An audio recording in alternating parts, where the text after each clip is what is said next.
Rod Serling. You're listening to the Zero Hour. Suspense. I'm the Whistler. Yours truly, Johnny Dollar.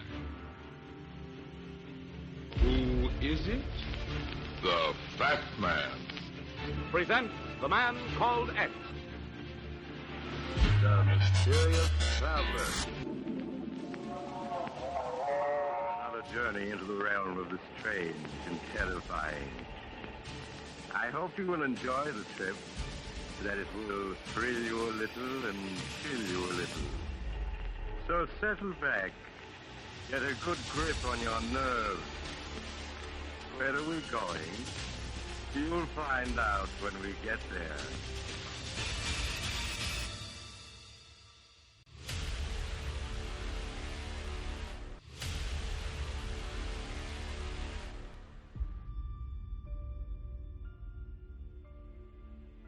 Hello everyone, and welcome to Drama and Theater, brought to you by Duane Old Time Radio.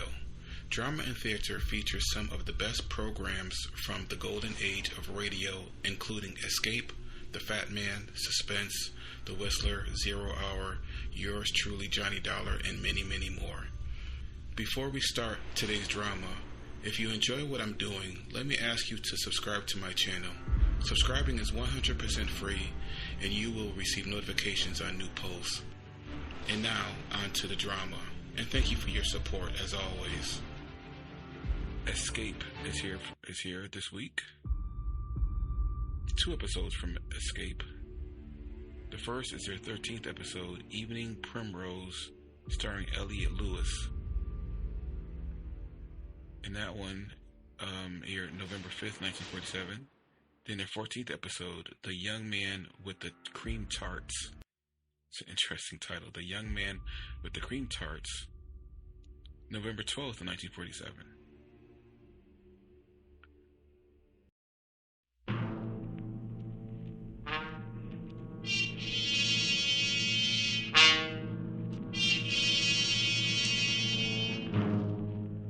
Did you lose an election bet yesterday? Feel a bad cold coming on? Want to get away from it all? We offer you Escape.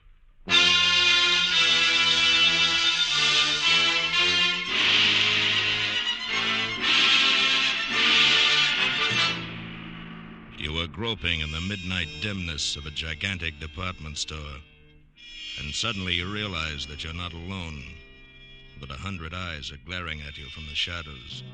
100 hands reaching for your throat, and your most urgent desire is to escape. Escape, produced and directed by William N. Robeson, and carefully plotted to free you from the 4 walls of today for a half hour of high adventure.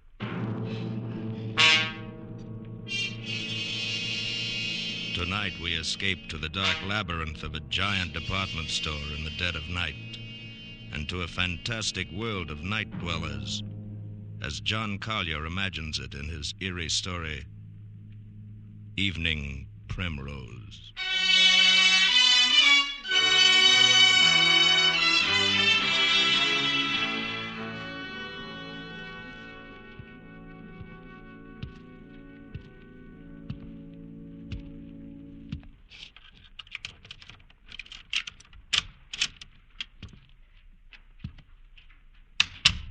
Sadie?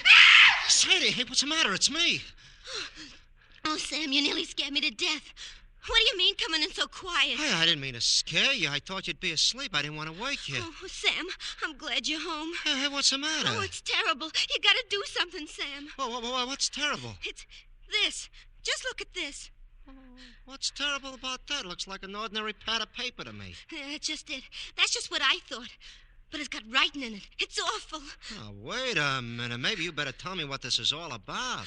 Well, today I went shopping down at Bracey's department store. Yeah? I needed some writing paper, so I picked this up. It was on top of the pile, and bought it and brought it home. But tonight when I opened it, I found it's got writing in it. Well, that's nothing so terrible. Just take it back tomorrow and make him give you a new one. Oh, no, you don't understand. It's what's written in it that's so terrible. What do you mean, what's written in it? Here, you gotta read it. Oh, Sadie. No, right now. Read it. Look, Sadie, I'm tired. I've been Please, bowling all Sam, evening. please. Just read it. All right, for Pete's sake. October 13. Today I made my decision. I decided to say goodbye to the world, to get out, leave, break away. And I have done it. Oh, Sadie, there's a lot of... Go on, read. And now I am free. Really free. Yes, I am free at last. The world is an intolerable place for a poet. I was broke, starving, at my wits' end. And then I had a brilliant idea. I would escape to a place where I had no need to earn a living, where I could write to my heart's content in peace and security. Where is this place? Right under your nose. So close you'd never think of it. I am now living in Bracey's department store. I have everything within arm's reach that anyone would need or desire. And it's all free. Absolutely free. I arrived this afternoon. I'd spent 3 days looking over all of the department stores in town. I decided on Bracey's because of the completeness of their food department. Therefore, this afternoon, I entered the store and went immediately to the 4th floor, to the rug department, and hid myself in this dusty, out-of-the-way corner behind a pile of carpets. Once I'm settled, I'll furnish it with the best of modern pieces from the furniture department. It's small, but I'll be cozy enough. And safe. After the store closed, I made my first venture out. I tiptoed as far as the stationery counter and got this paper, the writer's primary need. Now, after making my initial entry, I'll go out and get food, wine, the pillows for my bed, perhaps a fancy dressing gown. This is perfect. I'll be able to write here. Dawn, October 14th. I'm almost too unnerved to write this. The whole thing is unbelievable. After the store was dark and completely quiet, I crept out and started for the food department. One's footsteps echo hollowly in an empty department store at night, and I found myself gliding along the floor on tiptoe, moving as silently as possible. But the sound of footsteps persisted. Suddenly I realized they were not my own. The night watchman. I was in the Salon Moderne. Quickly I seized a mink coat from a hanger, draped it about my shoulders, and stood stock still.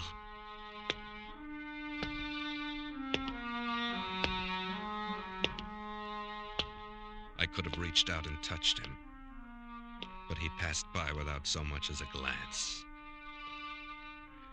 I started to smile, but the smile froze on my lips. There was someone else here.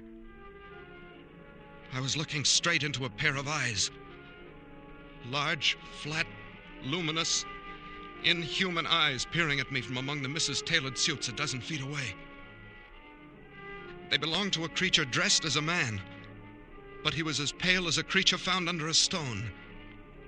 His hands hanging motionless at his sides looked more like the fins on a fish than human hands. And then he spoke. Not bad for a beginner. I'm sorry. I didn't know anybody else lived here. Oh, yes. We live here. It's delightful. We? Yes, all of us. Don't you see?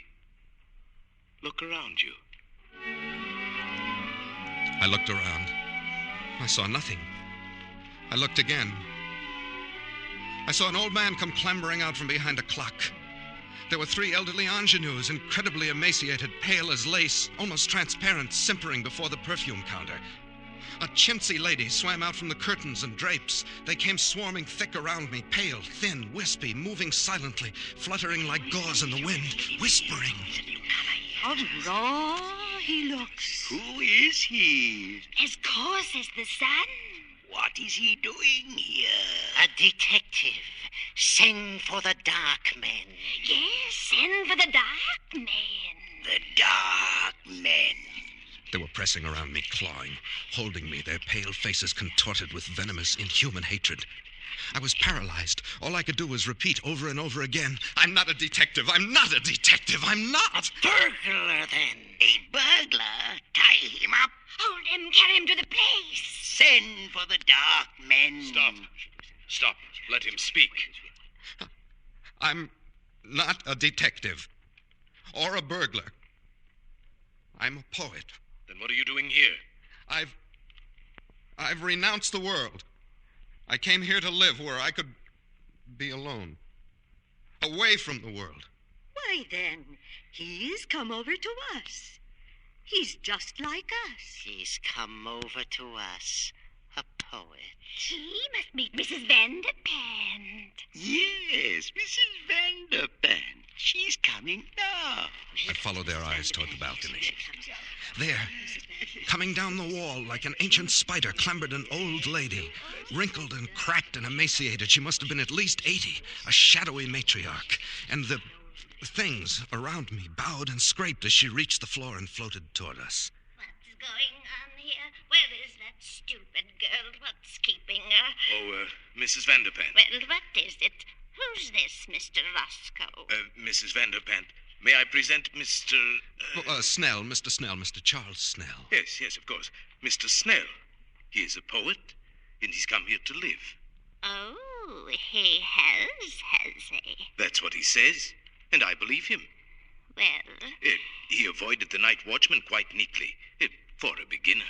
Well, thank you. Very well. We shall see. A poet should find inspiration here. Mr. Snell, Mrs. Vanderpant is our grand old lady. Oh? I am quite the oldest inhabitant here, Mr. Snell.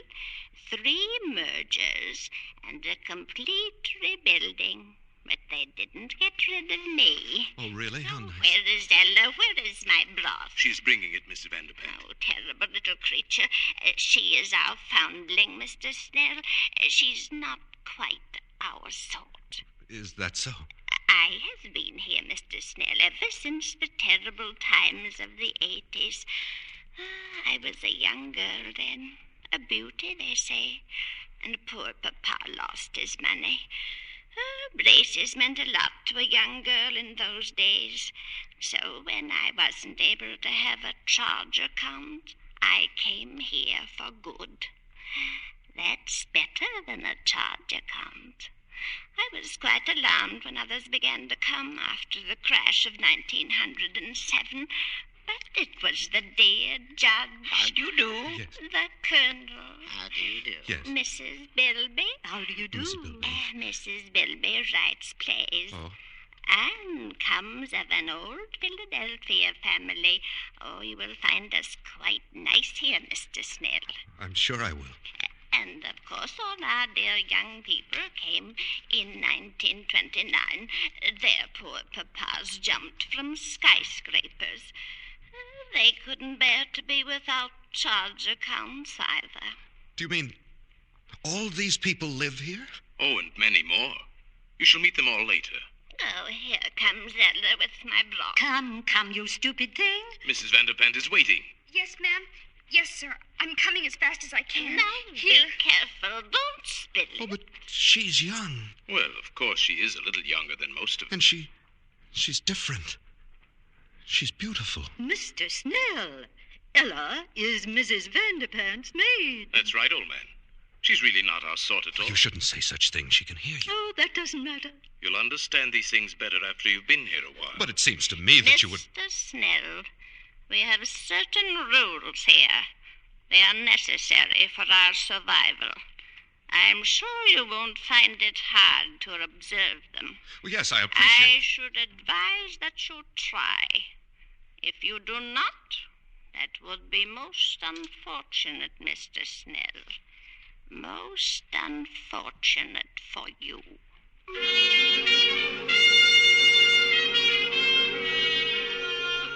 October 15th. You can imagine my feelings last night. My first thought was to escape as quickly as possible. In fact, I planned to wait till morning when the store opened, then quit my hiding place, mingle with the crowds, and leave Bracey's forever. But just at dawn, Mr. Roscoe brought me a cup of coffee, which must have been drugged, for I fell asleep. And when I awoke, I found I had slept all day, and night was closing over the store once more.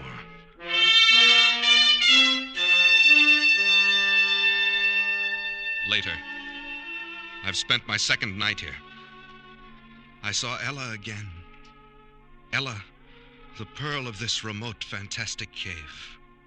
She's not like the others, a trifle pale, but otherwise normal and human and beautiful. A child of perhaps 18. She's the only thing that makes this nightmare bearable.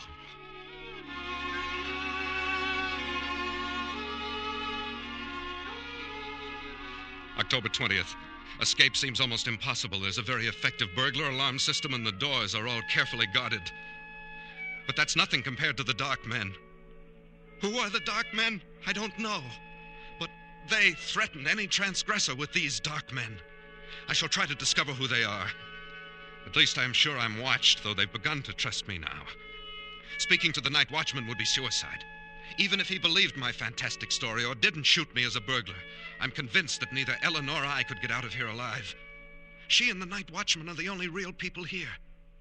And how the others hate the night watchman. Odious, vulgar creature.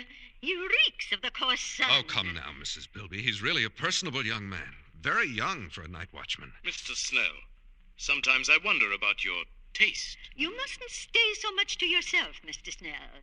You must become better acquainted with our ways. Yes, old man. You must come to the play tonight. We're going to be entertained with one of Mrs. Bilby's tragic comedies. Love in Shadowland. I'm sure you'll enjoy it. I'm sure I will. It's really a festive occasion, you know. Wanamaker's is coming over. Wanamaker's? Yes. The entire colony over at Wanamaker's is coming here en masse to attend the play. You mean there are people living in other stores? Oh, dear, yes. Didn't you know? Of course, the best people live in Bracey's and Wanamaker's. Oh, come now, Mrs. Bilby. There's some very nice people at Alton's. I beg your pardon, Mrs. Bilby. Oh, hello, Ella. Good evening, Mr. Snell. Mrs. Bilby. Well, what is it? Please, ma'am, I'd so love to see your play tonight.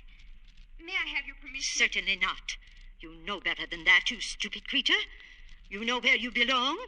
In the basement for the garbage cans. But Mrs. Bilby Hush, couldn't... Mr. Snell. Ella, you're becoming entirely too forward of late. I'd advise you to watch your step. Remember the Dark Men. Oh, no, please, Mr. Roscoe. I'll be good. I promise I will. No, please don't send for the Dark Men. I'm sorry, Mrs. Bilby. Excuse me. Ella, come back. Mr. Snell, you forget yourself. Let her go. But how can you treat her like that? Why do you always frighten her? And what is all this about the Dark Men? Well, the Dark Men... Oh, please, Mr. Roscoe, not now. You'll spoil our whole evening. And I do so want Mr. Snell to enjoy my play. Very well. Later, Mr. Snell. But I want to know about the Dark Men. Later.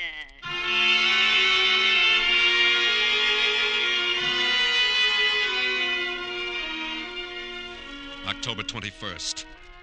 At last I found an opportunity to speak to Ella alone.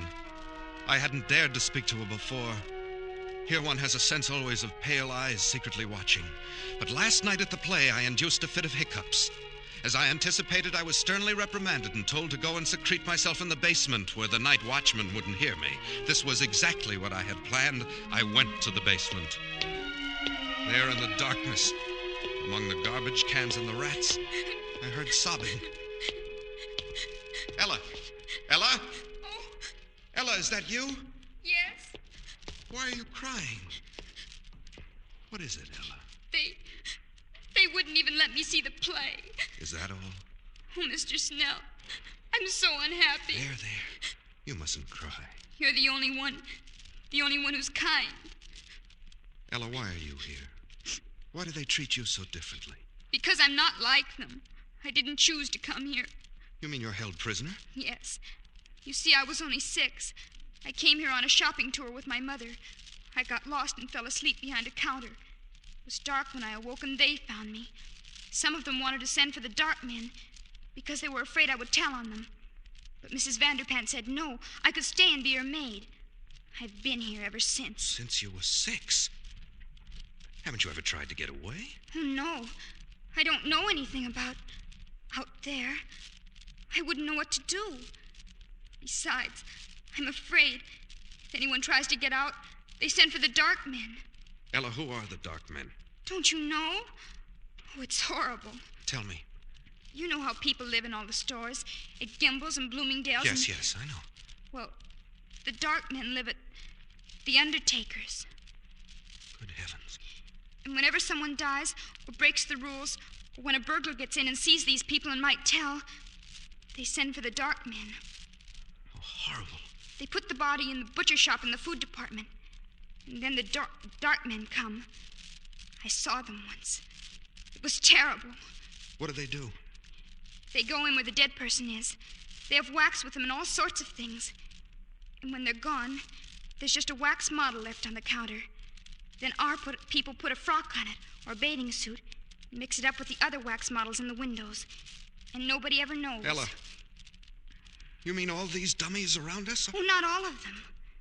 But if you displease these people, the same thing will happen to you.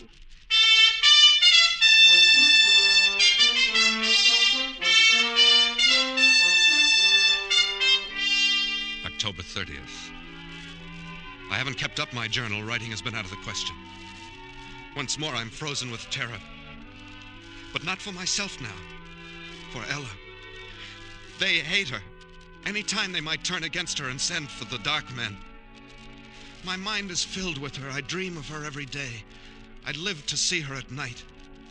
We've managed it several times. They trust me now and let me roam about without interference. Finally, tonight, I met her again and said it.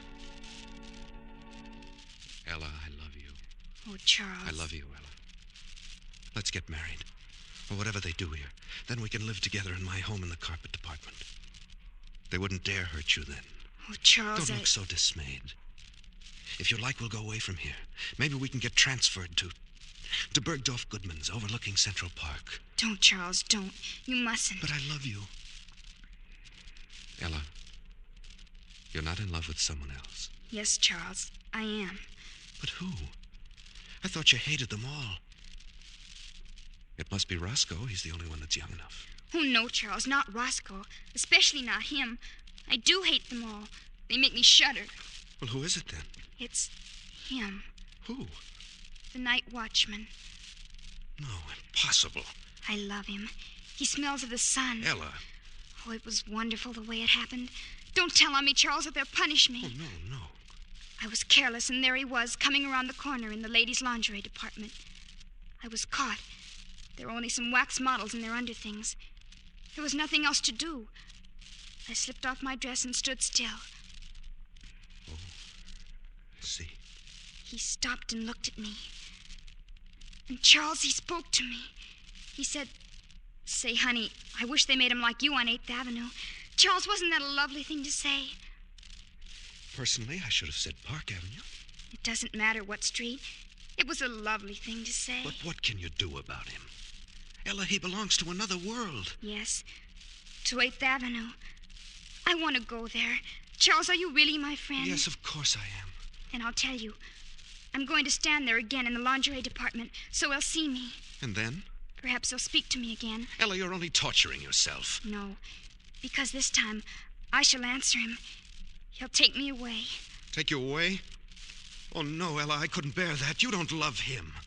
You only think you do because you think he'll take you out of here, but you don't know that he will. And I will, Ella. I've made up my mind. No, Charles, I couldn't let you do it. Even if I loved you, you couldn't do it, Charles. Why not? Because you really belong here. You've become one of them now. Ella, you mustn't say that. It's true.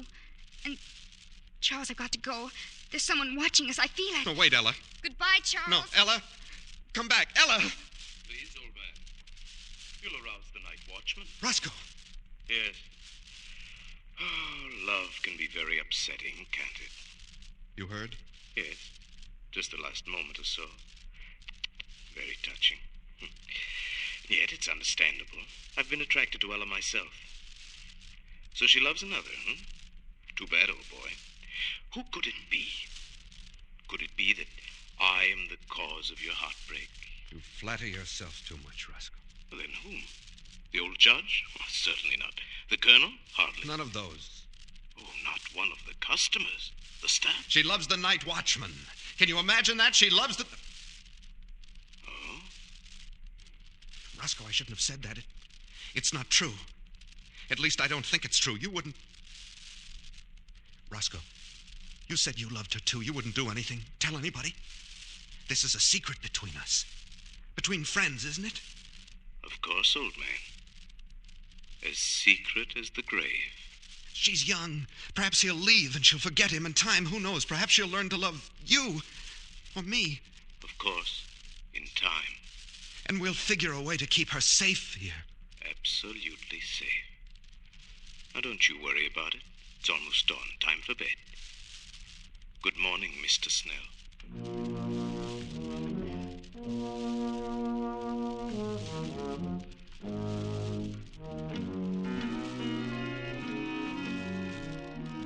Early evening, November 4th.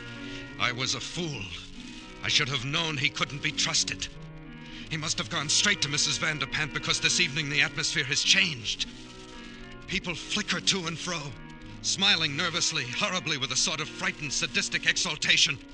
An informal dance in the record department has been called off. I can't find Ella. I'm going out again now to look for her. Roscoe, what have you done with her? Shh. Quiet, old boy. The night watchman. I don't care. What have you done? Whatever I did was for your own good as well as for the good of us all. Wait a minute. What is that? What are those people carrying? That's Ella. She's tied up. They're carrying... Ella! Ella! Stop it, Charles. Stop it. Oh, let me go. Oh, stop, Charles. Stop it. You'll arouse the night watchman. No, they're taking her into the butcher shop. Roscoe. Yes. Those are the dark men. Good Lord.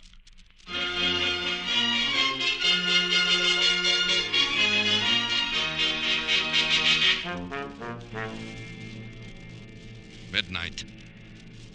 I'm scribbling this last entry hurriedly.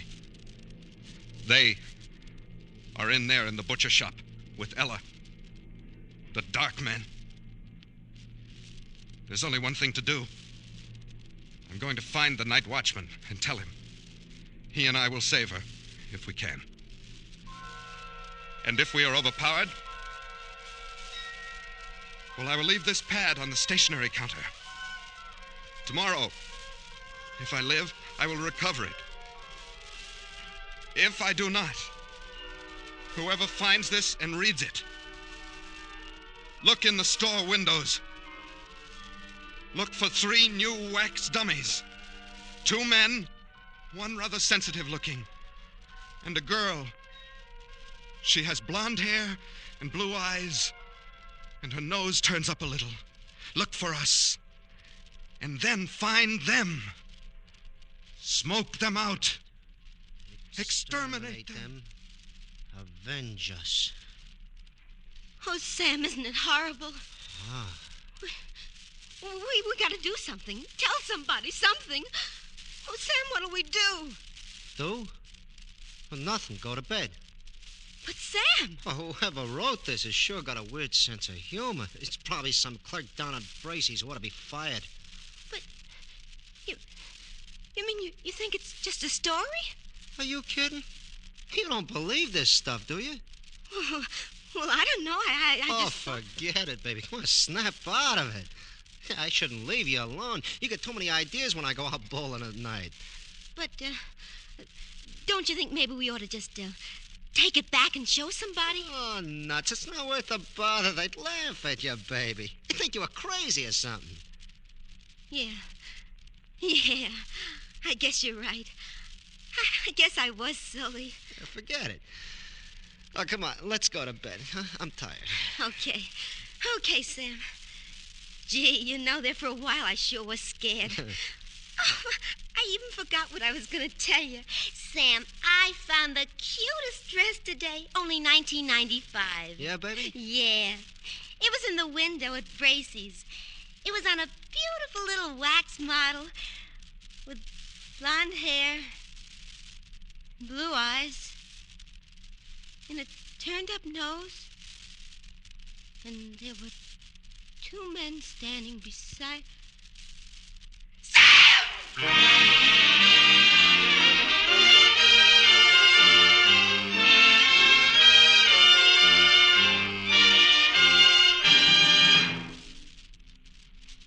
Escape is produced and directed by William N. Robeson, and tonight brought you Evening Primrose by John Collier, adapted for radio by John Dunkel, with Elliott Lewis as Charles Snell, Paul Frees as Roscoe, and Pat Lowry as Ella. The special musical score was conceived and conducted by Cy Pure. Next week... After you've had a tough day at the office, or leaning over a hot stove, when your four walls seem to be closing in on you, next week at the same time, when you want to get away from it all, we again offer you Escape.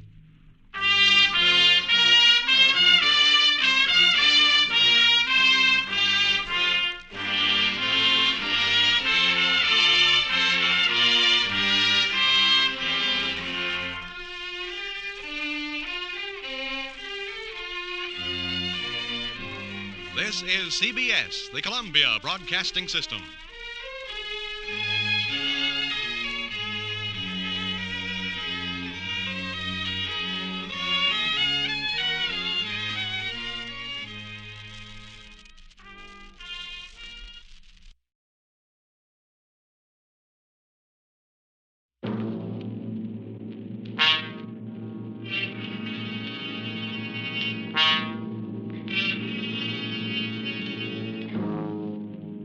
Started your Christmas shopping yet? Worried about where the money's coming from? Want to get away from it all? We offer you Escape.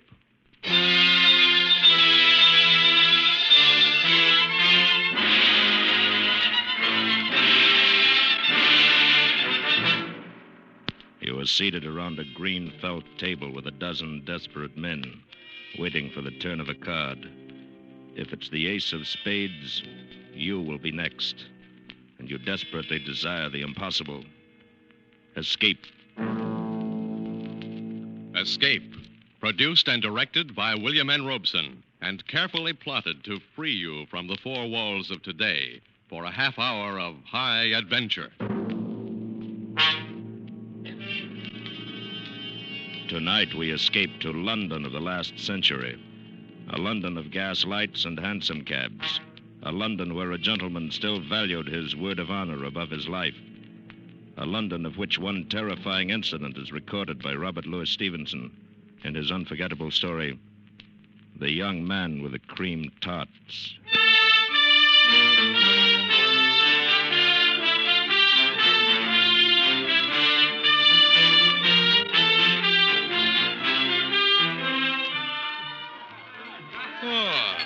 Bored? Or rather. City seems to offer little amusement tonight. Well, bottoms up. Let's be on our way. Righto. Your health. And yours. Ladies and gentlemen, please have a cream tart. It's absolutely free. My compliments. Madam, will you honor me? Sir, will you honor me? Well, now, what's this? A young man with a tray of cream tarts. He's giving them away. Or perhaps one of the turns on the bill. Perhaps. Shall we go? Yes, let's. I pray you accept this confection, for if you do not, I'm bound to eat it myself. You must be crazy. I was never more sane. You refuse? I do. And there's nothing for it but my 27th tart since 5 o'clock. Now there are but two left. You, sir. Yes? Will you so far honor an entire stranger? It's really excellent pastry. I should know. I've eaten enough of them. It is not the nature of a gift that is important, but the spirit in which it is offered. The spirit, sir, is one of mockery. Mockery? And whom do you mock? Myself. However, my purpose at the moment is not confession, but rather distribution of these cream tarts. Won't you and your friend dispose of the last of them? Yes. Yes, on one condition. If my friend and I eat your last two cakes, we shall expect you to join us at supper. Supper? It's a horrible thought. I've already eaten 24 of these pastries. Very well, then we shall omit supper.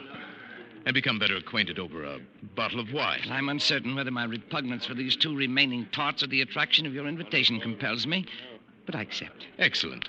Then let us finish off your pastry and seek a more quiet place. How about Michelle's in Soho? Splendid. Shall we go? An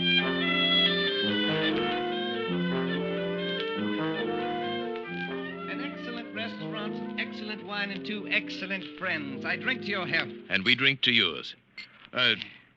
I'm sure you will understand my curiosity, But you are curious. Naturally. Although I suspect that your story is probably a silly one. Oh, indeed. You may rest assured that we are 2 of the silliest men in England. My name is Goodall, Theophilus Goodall, and my friend here is Major Alfred Hammersmith. I like you, Mr. Goodall. And you, Major Hammersmith, though I suspect those are not your right names. It is of no importance. Exactly, nor is my name, so I will not divulge it. Although I see no reason why I should deny you my story. It's brief and foolish. Pray tell us, then. It's an oft-told tale. A modest fortune which I squandered in the usual ways at cards, the horse races in Paris. Then 2 months ago, I met a young lady exactly suited to my taste in mind and body. My heart melted. I was in love too late. Yesterday, my solicitor warned me that I had but £100 left in the world. 40 of these I used last night for a special purpose, and I have agreeably spent the day disposing of the remaining £60 in as foolish a manner as I could devise. And the future? The future has been taken care of by the £40. Is it not odd that we 3 should have met by the merest accident in so large a wilderness as London and be so nearly in the same condition? Yes. Major Hammersmith, I was thinking the very same thing. What's this? Are you 2 also ruined? Is this bottle of excellent wine the last folly, like my cream tarts? Very nearly so. I'm perhaps a week behind you. I still have a few banknotes in my wallet, however. Here now, this bill will take care of the bottle of wine, and the others I throw into the fire. Oh, no. You shouldn't have burned all of them. You should have kept £40. £40? Why? Why not 50 or 70? For to my certain knowledge, there were more than 100 in his wallet. It was only just £40 he needed. But without them, there is no admission. The rule is strict. What do you mean? I have not yet completely emptied my pocketbook. You are not fooling me. You are indeed ruined men, like me. Oh, indeed. Could you muster £80 between you? Well, let me look in my wallet. Yes, 80 and a little over. Then you're indeed most fortunate. £40 each is the initiation fee of the Suicide Club. The Suicide Club? What the devil is that? The Suicide Club is death's private door. It's the ultimate convenience in our modern world. It exists for unfortunates like us. Those to whom the painful agony of corrosive poison is distasteful. For those whose courage fails them when the cold muzzle chills the forehead. For those whose fear of drowning is greater than their compulsion to die. For these sensitive misfits, the Suicide Club arranges every detail. If you're truly tired of life, I will introduce you tonight to a meeting, and I can assure you that within the week you will be relieved of the burden of living. What do you say? It's more serious than a cream tart, and I suspect more palatable. More serious, certainly. So I wonder if you would give Mr. Goodall and me 5 minutes alone to discuss it. Certainly. I shall wait outside. Your Highness, this adventure must stop here. Nonsense, Colonel Geraldine. I propose to see this through. See it through to what? Death? You forget your obligations, not only to yourself, but to your country. Prince Florizel of Bohemia cannot risk... Tonight I am plain Mr. Goodall, and so I propose to remain. And please remember, Colonel Geraldine, under no circumstances are you to betray my incognito. But, Your Highness... We have survived graver adventures than this one promises to be. And now, Colonel Geraldine, let us pay our bill and accompany our young wastrel to death's private door.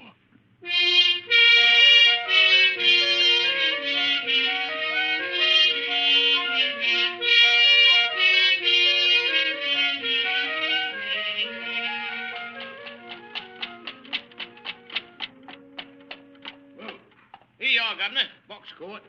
Gentlemen, we have arrived. Here you are, cabby. Keep the change. Oh, thank you, sir. Come on. Well, Mr. Goodall, Major Hammersmith, there is still time to change your minds. Lead on, sir. My mind's made up. And mine. Follow me, then. Has dark as a tomb. An apt and concise simile.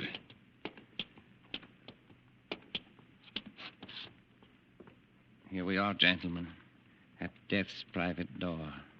Shall we enter? Pray, let's.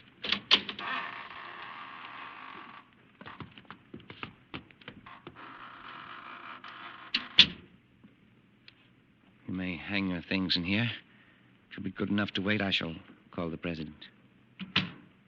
Of all our follies, this is the wildest and most dangerous. I'm beginning to believe you're right. Let me beseech your highness Do not forget you are my aide-de-camp. Not your father. Yet I am responsible to the king for your well-being. Colonel Geraldine, you're not afraid. Certainly not for myself, but for your highness. Shh, quiet. The president will see you in his office. I have vouched for you, but you must give him honest answers. The indiscretion of a single member might lead to the dispersion of the society forever. He can't afford to take that risk. Follow me. In here. He's waiting for you. Good evening. I am told that you wish to speak to me. We have a desire, sir, to join the Suicide Club. Sir, you've made a mistake. This is a private house, and you must leave it instantly. We have come here upon the invitation of a friend of yours. He's already told you of our desires.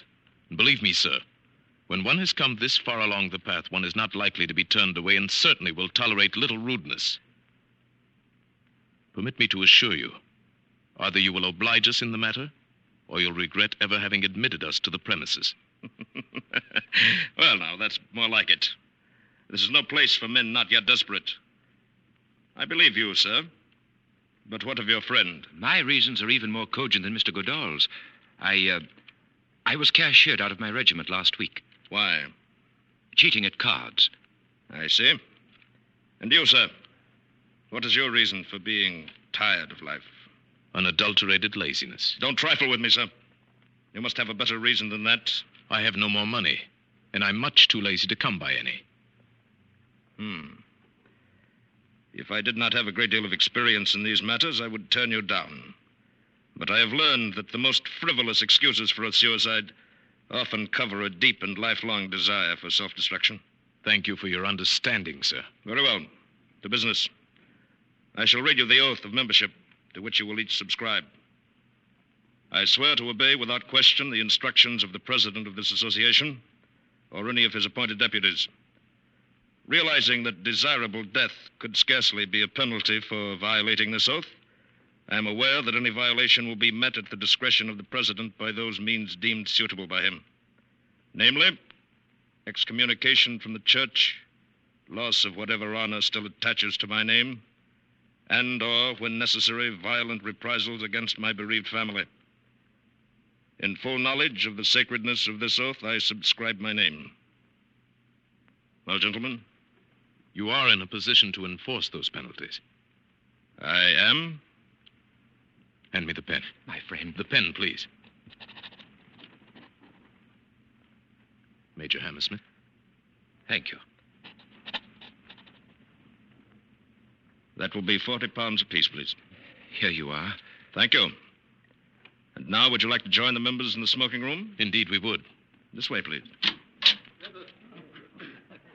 Just make yourself at home. Everyone's quite informal here.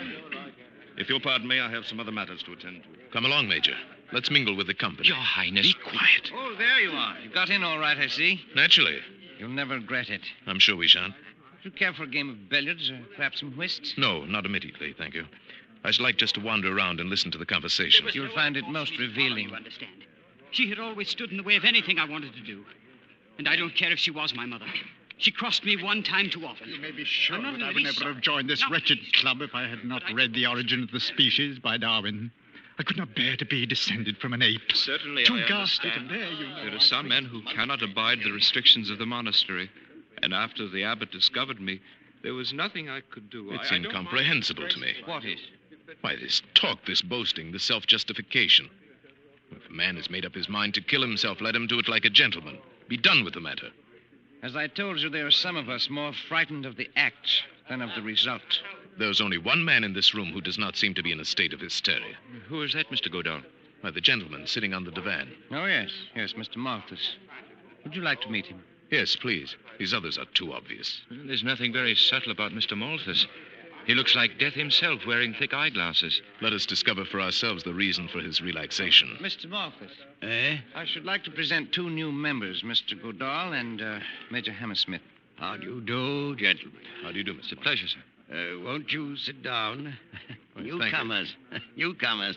I envy you the novelty of your first visit. You will learn to relish it if you are spared. Why, my dear sir, this club, gentlemen, is the temple of intoxication. If my health would permit it, you may be sure I would be here more often. For this is my last dissipation. Believe me, sir, I have tried them all the vices. Yes. People trifle with love and ignorantly call it man's most powerful passion. Nonsense, sir, nonsense. Fear. Fear is the strongest passion. It is fear that you must trifle with if you wish to taste the intense joys of living. Envy me, sir. Envy me. I am a coward. How, sir, is the excitement so artfully prolonged? Oh, of course. I must tell you how the victim for every evening is selected, as well as the member who is to be Death's high priest for the occasion. Great heavens. You mean they kill each other? The guilt of suicide is removed in that way. Then I, or my friend, or you, any of us, might be selected this evening to murder another man? Exactly. But how have they escaped the attentions of the law? The ingenuity of our president knows no limits.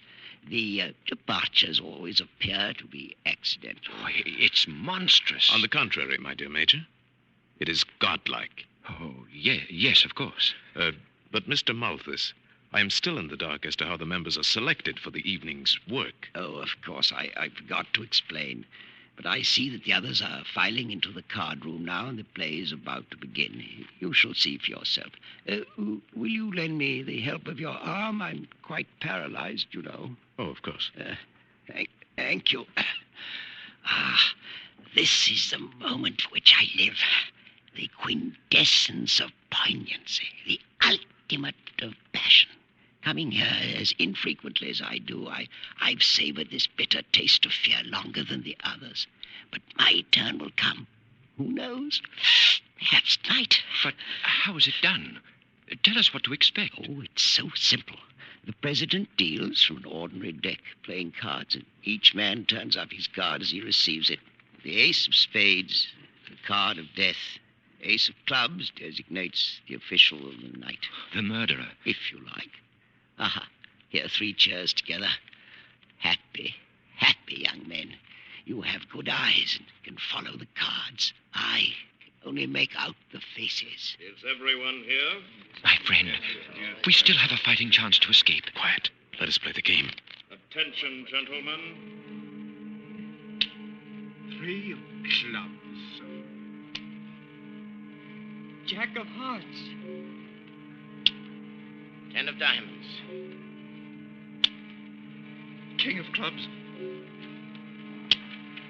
Queen of hearts. 3 of spades. 9 of clubs. 6 of spades. Oh, no! It's our young man of the Cream Tart. He's drawn the ace of clubs. I came here to be killed, not to kill. I want to Gentlemen. die, not murder. I must caution the members against such unseemly outbursts. I don't want Since the ace of spades has not yet turned up, I will continue the deal. Oh, no, I don't want this, no. I don't want this. 8 of hearts. 7 of clubs. King of diamonds. Jack of spades.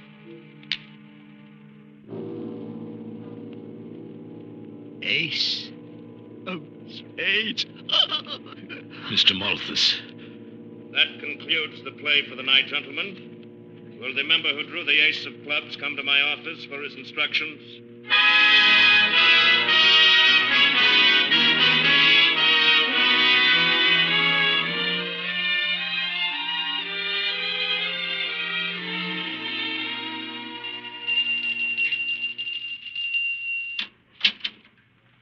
Did your highness ring?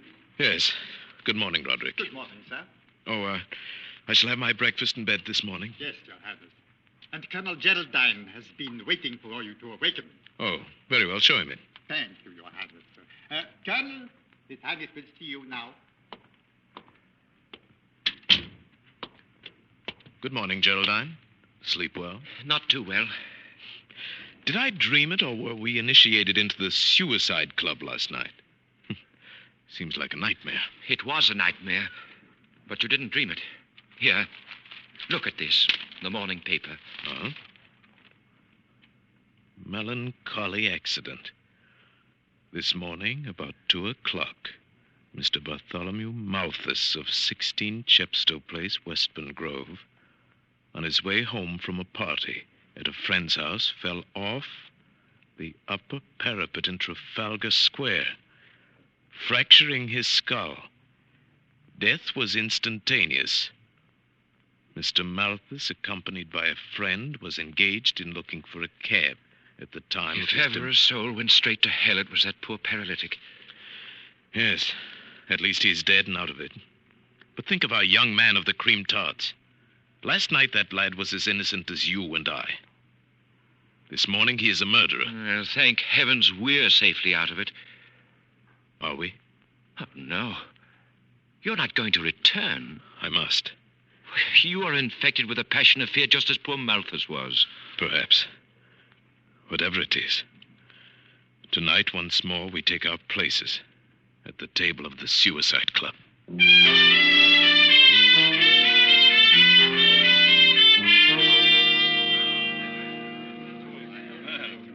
evening. Good evening, Mr. Goodall. Back again to try your luck? Yes, indeed. And Major Hammersmith? Good evening. You are to be congratulated, sir, on the matter of Mr. Malthus. Very neatly handled. Thank you. But I shall miss poor old Malthy.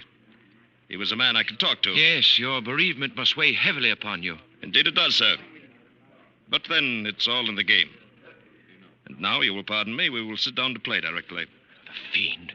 The foul fiend of hell. Steady, my friend. Once more, let me plead with you. Leave this evil house before it's too late. You're very tiresome tonight. Oh, here's our young friend of the Cream Tarts. Good evening, old chap. Oh, Mr. Goodall, Major Hammersmith. Oh, how I wish I'd never brought you to this infamous place. Oh, leave. Leave while your hands are still clean. But our oath. We could not go back upon our oath. Well, renounce it. Forget everything. Let them do their worst, but leave. Leave before it's too late. Hey, if you could have heard the old man scream as I pushed him from the parapet, the crunch of his brittle bones as he thudded to the pavement. Yes, I perceive the dealing is about to begin. Shall we go in? Yeah. Mr. Goodall, if you have any kindness in your soul, wish the ace of spades for me tonight. There's nothing left for me but to die. Attention, gentlemen. 3 of hearts. Queen of Spades. Ace of diamonds.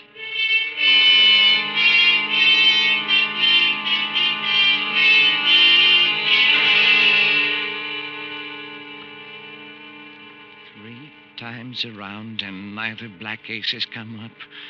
We are just 13 at the table. This fourth round. This will tell the tale. And I am next to last.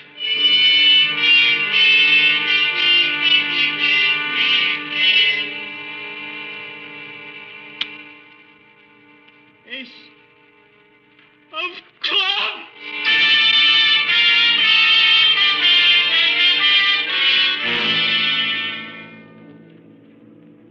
Only 4 more cards.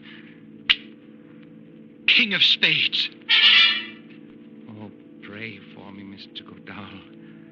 Pray for me. I have 1 chance in 3. Pray that I get the ace. 6 of diamonds. And now, I have 1 chance in 2. My friend, don't. Silence. Ace of Spades. Very well. That concludes tonight's play, gentlemen.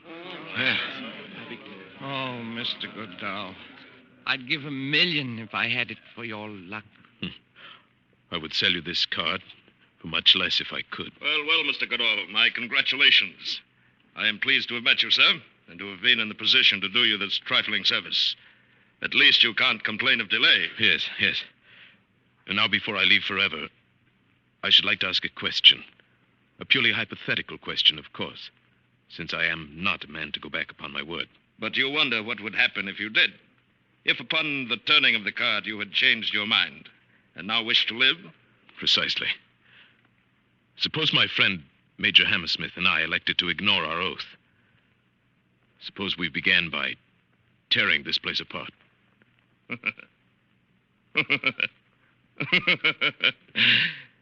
You wouldn't even get started. The guests themselves are desperate men, but if they did not stop you, the servants, who are even more desperate, would. You would never leave this house alive. I see. Well, it was purely an academic question. Naturally. Very well, then. What are my instructions? You will proceed along the Strand in the direction of the city, on the left-hand pavement, until you come upon a black carriage with drawn curtains. In this carriage will be the member who has tonight drawn the ace of clubs. My executioner. Your collaborator in suicide. You will enter the carriage, and he will continue your instructions. Please have the kindness to obey him in every detail. The authority of the club is vested in his person for the night. I wish you a pleasant walk. Thank you.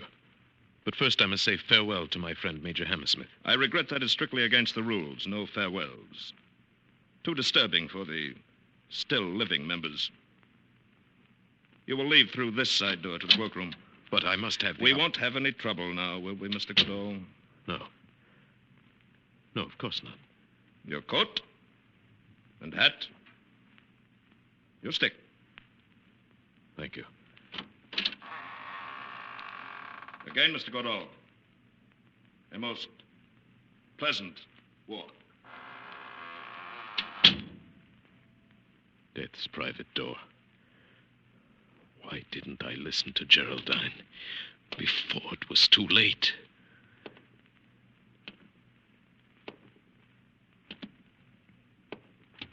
All right, into the carriage. What is this? Advise you to be quiet if you know what's good for you. My instructions are to meet the coach in the Strand. You'll take this coach right now. Get in Go with you. with me. All right, take this one away. Your Highness will pardon the violation of his person. Geraldine. Oh, my friend. It was quite necessary under the circumstances. As soon as you turned up the ace of spades, I slipped out of the house to prepare for your escape. But how did you manage it? When I realized I could not dissuade you from attending the club tonight, I retained the services of a certain capable and reliable private detective. But His secrecy has been bought and paid for. His men are now raiding the suicide club. The members will be removed to your townhouse, where it remains for you to pass judgment upon them.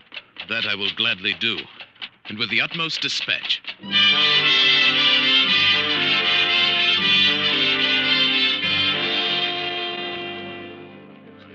What have they brought us here for? They didn't look like Scotland Yard men to me. What difference does it make? Perhaps this will be a quicker way out. Gentlemen. Why, that's my friend, Major Hammersmith. His Royal Highness, Prince Florizel of Bohemia. That's Mr. Goodall. Always thought there was something odd about those two.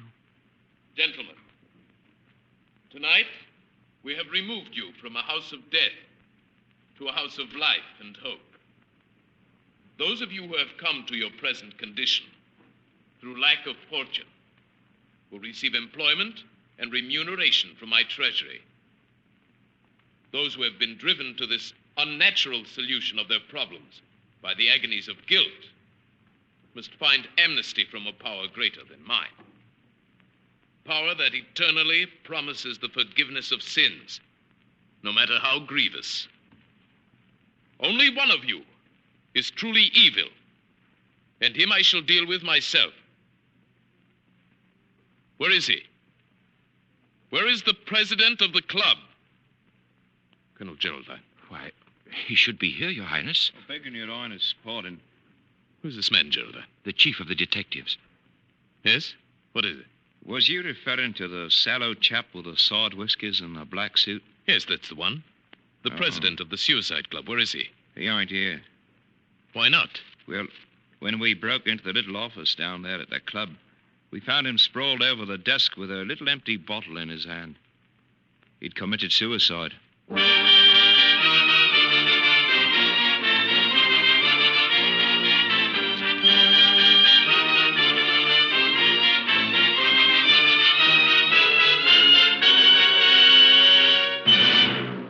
Escape is produced and directed by William N. Robeson, and tonight brought you The Young Man with the Cream Tarts by Robert Louis Stevenson, adapted for radio by Mr. Robeson, with Paul Frees as Prince Florizel, Bill Johnstone as Colonel Geraldine, and Barton Yarborough as the young man.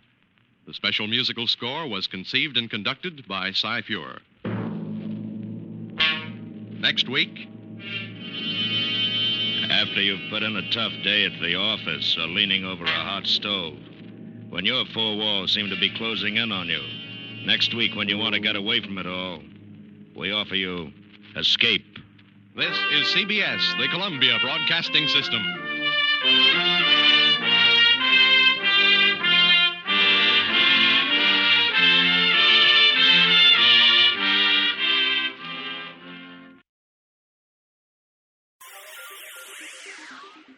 Thank you for listening to and showing your support for my podcast. If you would like to receive notifications of when new episodes are posted, please subscribe to my channel. Subscriptions are 100% free, and they really help me get an idea of how I'm doing. Well, hope you enjoyed, and until next time, stay safe, wish you well, and as always, peace.